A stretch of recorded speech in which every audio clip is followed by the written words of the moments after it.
Hey all, welcome to ShareTreck. This is Raj here. Friends, I decided to hold back Sandeep because I thought we are getting some really good comments in our comment section. We have some really nice subscribers and viewers who are giving a lot of value when they comment on the various genomic videos that we make. So we thought we'll honor that.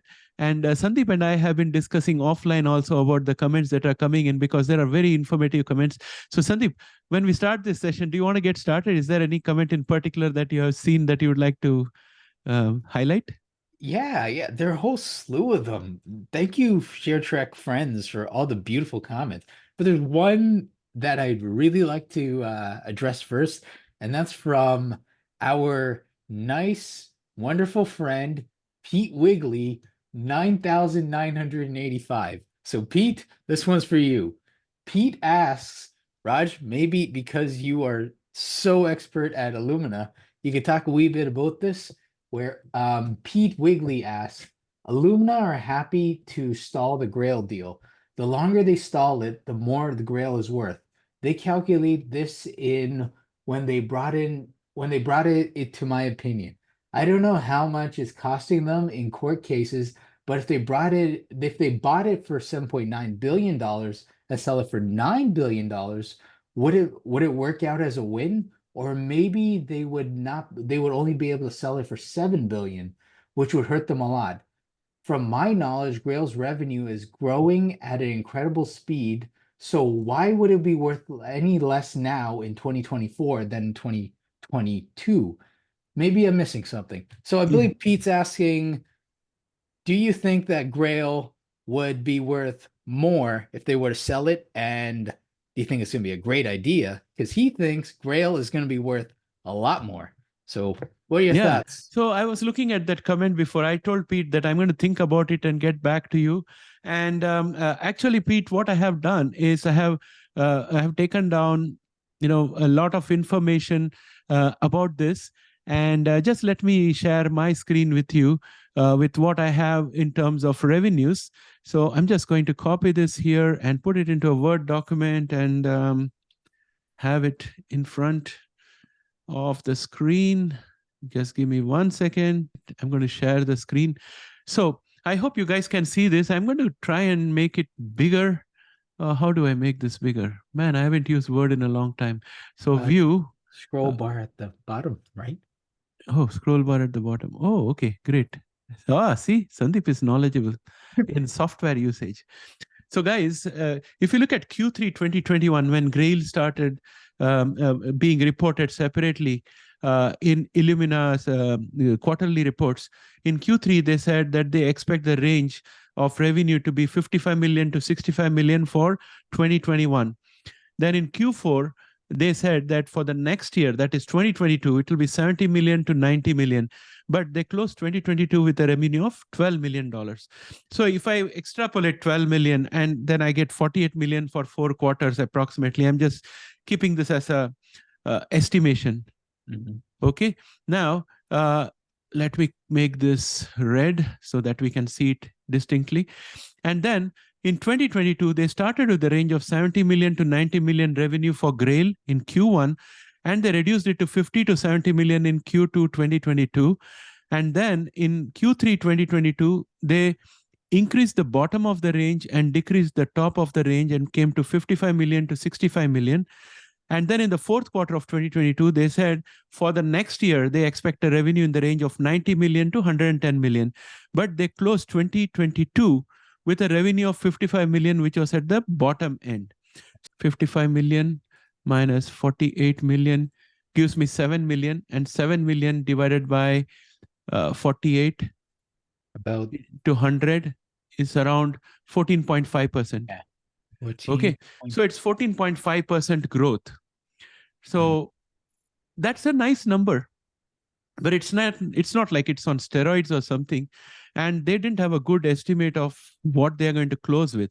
Now, if we follow the same pattern in 2023, they are saying they're going to Grail is going to earn 90 million to 110 million range. And if we were going by 14% increment from the previous year, which was around 55 million.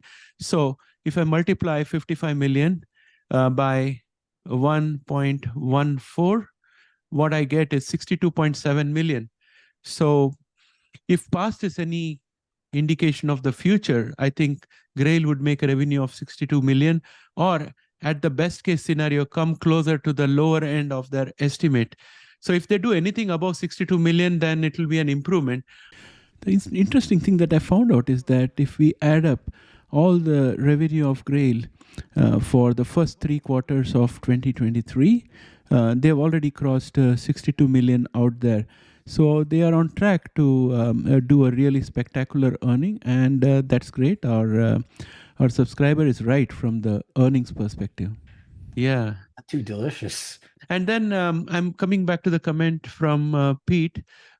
He's saying that one was the revenue issue, which we addressed. So the verdict out there, I'll go with Pete and say that the revenue is growing well. I wouldn't say, now I haven't seen the corresponding expenses of Grail, because revenue minus expenses is the gross margin. So we'll have to look at both of them. And we don't have that information here. At least I didn't compile them. And Sandeep, I couldn't get any information about the total revenue of Grail for 2023 up to the end of third quarter. They just give the quarterly numbers. So I have just extrapolated out there.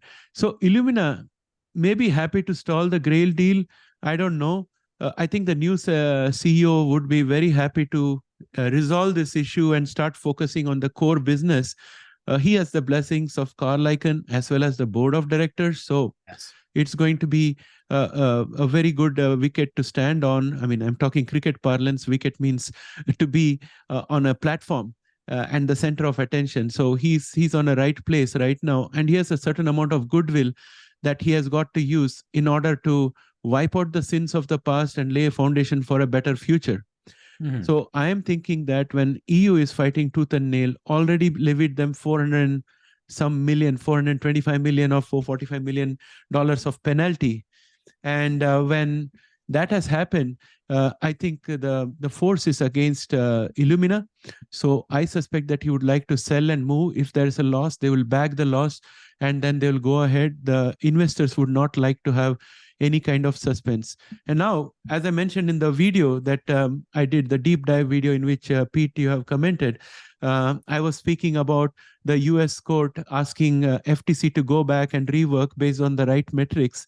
And in the judgment, they said that it's obvious that the acquisition of Grail by Illumina is stifling competition.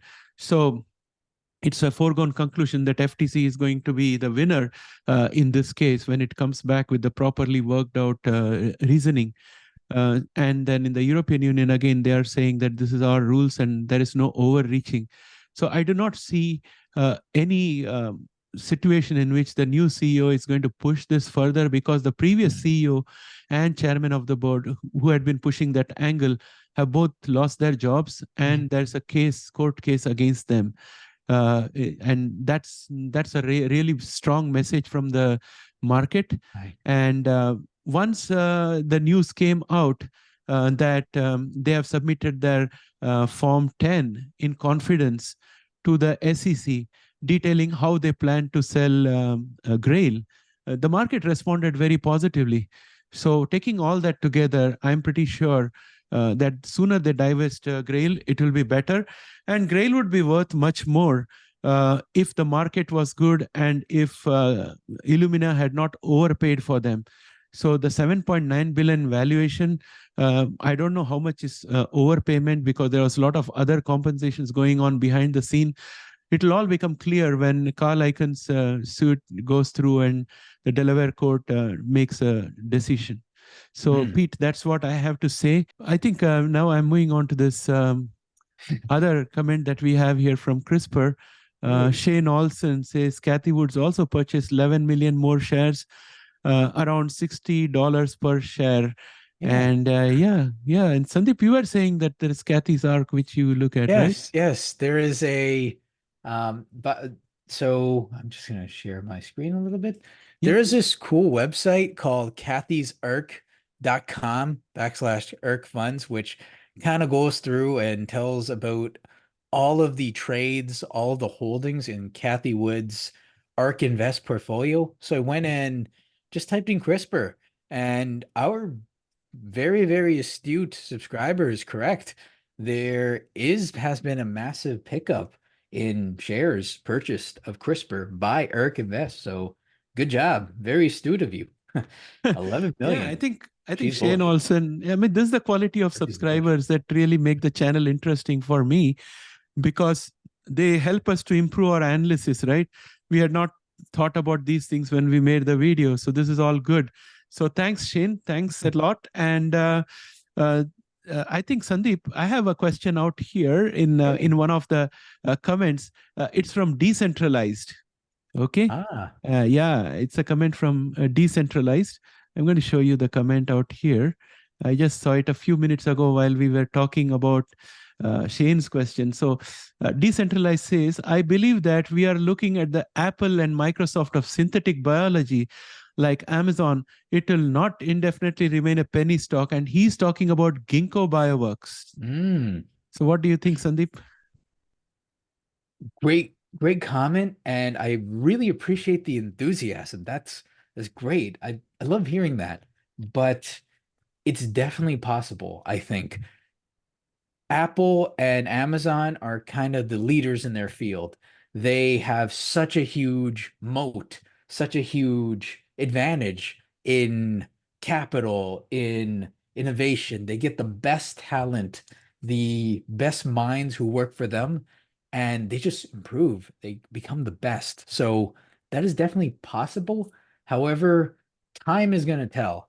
I went ahead and just took a look at some of the gross profit, which takes into account revenue and costs, because although revenue has increased by what 780% over 4 years for Ginkgo, their cost has as well. So taking the cost into consideration, their gross profit has increased by about almost 480% That's good. in 4 years. Oh, It's taken 4 years. So that's great. That's a nice sign. However, time is going to tell if they're going to become that, but they got the potential. They got the minds, they got the partners, they need the capital, they need the backing in terms of revenue. And when they get that, the only thing that could stop them is themselves. Well, there's a whole slew of factors to stop them, but they got the yeah. minds and they have the potential of becoming that. So yeah, that's definitely a possibility. That's Yeah, definitely a I think that possibility. yeah, I think their database is really impressive. They have so many organisms out there, and they know Yeah. in what environment what outputs come from it, and they have the foundry. And increasingly, many big pharma are tying up with them for API manufacture, that is active pharmaceutical ingredient manufacture. Yeah. So it's all looking good. But as you said, Sandeep, I think it will take time. Yeah. Time will tell. But as each one of those ventures become profitable, this is going to be a big company. Hmm. So I think decentralized, I think you're right, but it's going Great to take comment. time, right? Decentralized. Yeah. Yes. And Sandeep, we have a holiday greeting here from Yay. Mike Kaiseka 4375. Happy holidays to you too, Mike. Happy holidays, Mike. Don't know where you are in the world, but happy holidays to you and your family and to everyone out there in ShareTreck. Happy holidays. Exactly. Thanks a lot, Mike. And then, Sandeep, there is one more I want to talk Oh, to you about. I would like to share the screen for this one with you. yes, please. Let me put the comment out here. So the comment I have here is coming from Rob Ferrara. Ah, And hey. Hi, Rob Rob. Ferrara, Rob Ferrara is a little bit disturbed, Ah, and I think we should have hidden his identity. Or maybe he already is operating under LS. He's saying our CEO selling 100K blocks every 2 weeks is killing our mm, stock. I feel yeah. your pain, Rob. Sandeep, Mhm. what do you think about this? So referring to Ginkgo Bioworks, Yeah, if you if any of our viewers wanted to know about sales, you just got to go over to the SEC filing section of the investor relations of that. And I've got that right here, where as we can see over here, there has been a lot of sales. Right over here, report to sales. So yeah, and I'm seeing it over here. It's not really always 100K blocks, but just looking into the most recent one, there's 100,000 shares. This one's about 37,000 shares. So yes, there has been quite a few shares sold, and the, some insiders have also been selling theirs. You can, if you ever see these, pay attention to A or D, either acquisition or dispersal of shares. So Right. some insiders have been selling their shares. However, we also got to kind of consider, and this is not me just saying this is right or wrong. The capital market, its purpose is to fund, to get equity funding rather than debt funding, which is issuing bonds and taking out loans.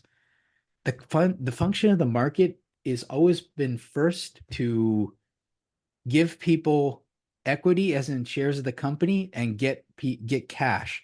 So it's not right or wrong, and it's so frustrating as a shareholder to hear that and see that hey, my share of this pie is getting smaller and smaller and I'm losing my position. So it's not right or wrong. It's the purpose of the market, but I feel your pain. It's very unfortunate.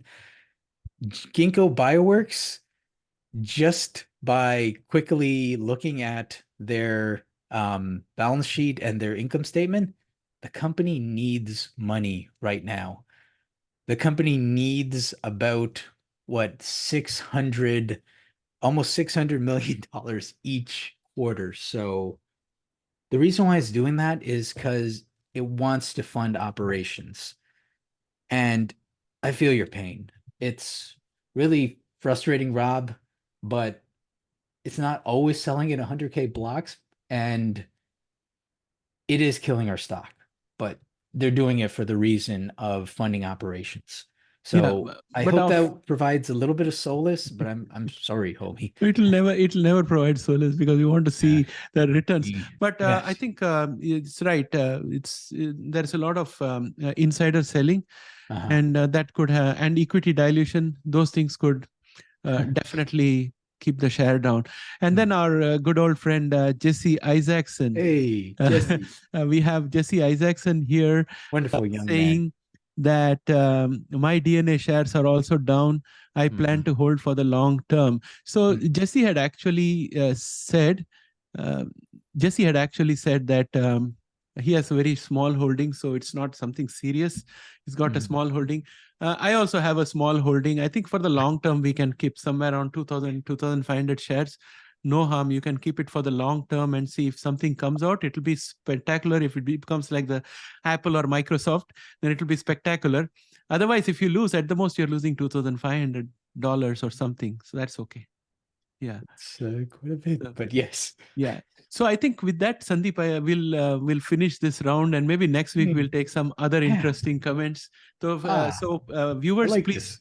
put your comments under each of those videos, and we'll pick up select of them, really good ones, and we'll discuss and answer you online over and above answering you on the comments. Yes. Happy holidays, friends. Thanks, Sandeep, and thanks, guys. Have a nice day. Bye for now.